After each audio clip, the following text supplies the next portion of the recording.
nebemelavo. Čia jos visus reikia televizijon paduoti, tiesiai sakau. Jau nedaug dienų, trečią kartą čia dega.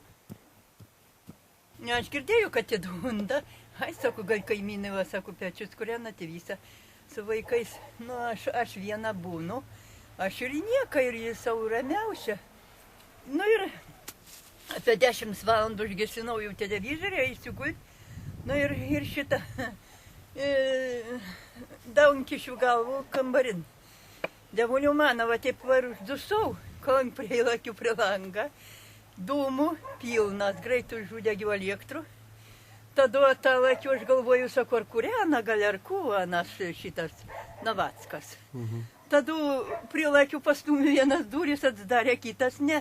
Ir pamačiau, kad va kaimynas, va Giedrius prie manys jau. Nu ir tada mes jau čia su prožektoriu manys va ir išnešė. A jeigu link Dieve aš buvau čia atsigulus, tai būtų visas namas. Va čia...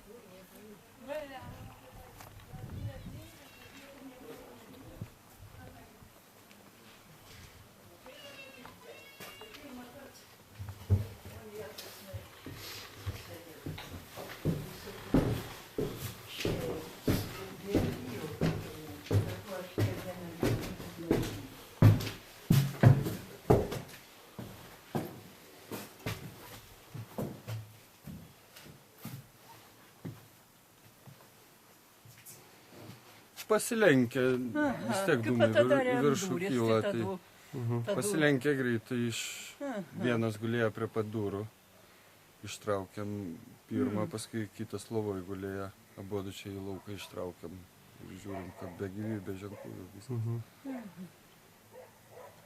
O tai tada greitoji gaisrinė dar? Jo, iš karto iškvietėm greitąją.